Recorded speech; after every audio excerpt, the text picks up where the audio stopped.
할렐루야. 오늘 잠언 13장 말씀 함께 은혜 나누겠습니다. 자, 오늘 말씀은 세상에서 성공하는 삶과 하나님 나라 입장에서 성공하는 삶이 다를 수 있다는 것을 말씀합니다.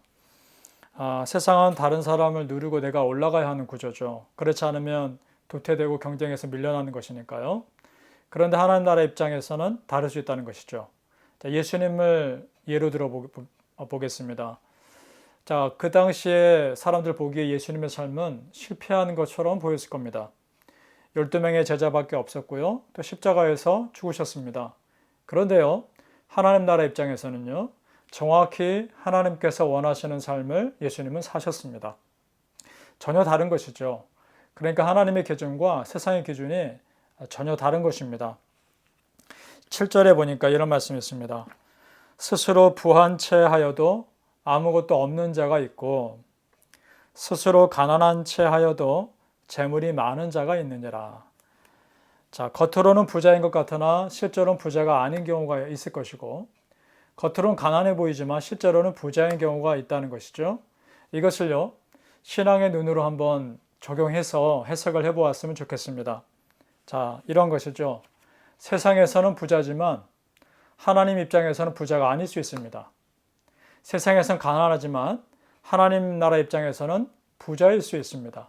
자, 이것이 어떤 삶일까요? 만약에 어떤 사람이 하나님을 믿지 않고 은혜에 막혀 있다면 하나님 보시기에 그 사람은 가난한 사람이겠죠.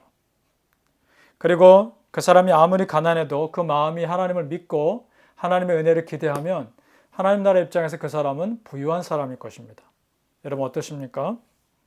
부유함과 가난함의 기준이 다르죠. 그러니까 마음의 중심이 어디에 초점을 맞추고 있느냐에 따라 그 기준이 다른 것입니다. 누가복음 12장에 이런 말씀이 있습니다.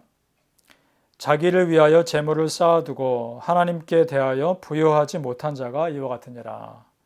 자기를 위해 재물을 쌓아뒀다라고 되어 있습니다. 마태복음 6장에 이런 말씀이 있습니다. 오직 너희를 위하여 보물을 하늘에 쌓아두라 라고 말씀합니다. 자, 그러니까 우리의 삶의 보물을 어디에 쌓아둘 것인가에 대한 문제인 것이죠.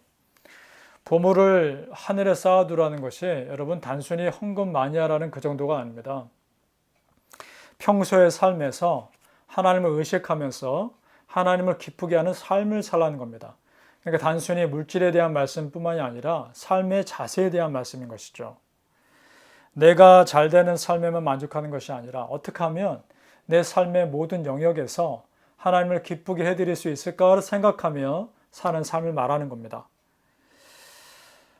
이 땅에서의 삶에만 풍요롭게 사는 것, 거기에만 만족하며 그것만 바라보는 것이 아니라 여러분 우리가 영원한 삶에서 풍요로움을 누리며 하나님과 함께 사는 것이 훨씬 더 중요하지 않겠습니까?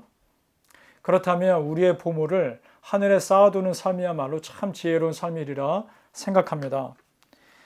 내가 가진 탤런트가 나만을 위해 사용되는 것이 아니라 어떻게 하면 하나님 나라 영광을 위해 사용될 것인가를 한번 생각해 보시기 바랍니다.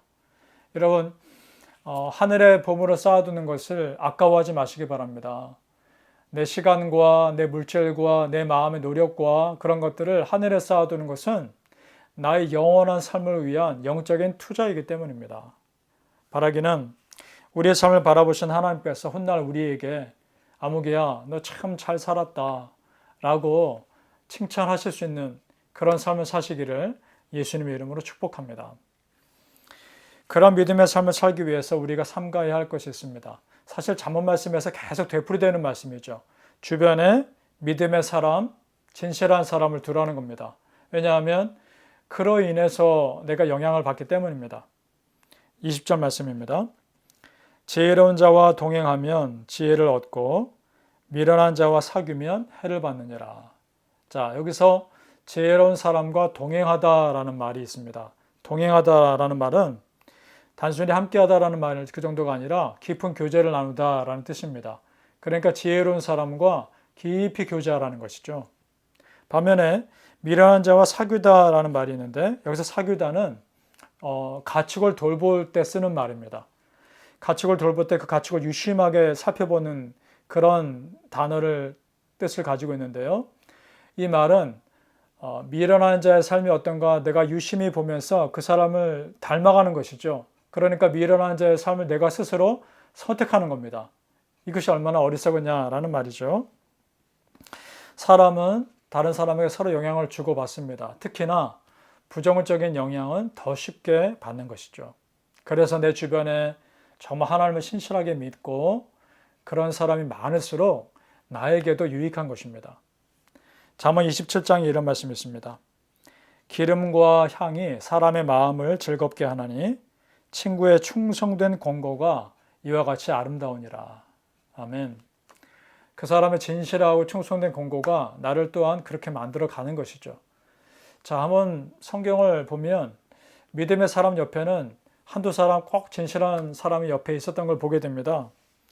여호수아에게는 갈렙이 있었고요. 다윗에게는 요나단이 있었습니다. 바울 사도에게는 바나바가 있었습니다. 그런 믿음의 친구들이 옆에 있었죠. 그래서 서로가 서로에게 선하게 영향을 주었을 겁니다. 여러분, 우리에게 그런 믿음의 사람이 있길 바라고 또한 하나님께서 우리에게 그런 믿음의 환경을 만들어 주시리라 믿습니다. 그리고 내가 또한 적극적으로 그러한 믿음의 환경 가운데 거할 수 있기를 노력하는 것, 그것이 너무나 중요한 것이죠. 바라기는 우리 성도님들, 내 주변에 내가 믿음의 삶을 살 수밖에 없는 그런 환경을 만들 수 있도록 노력하시길 바랍니다.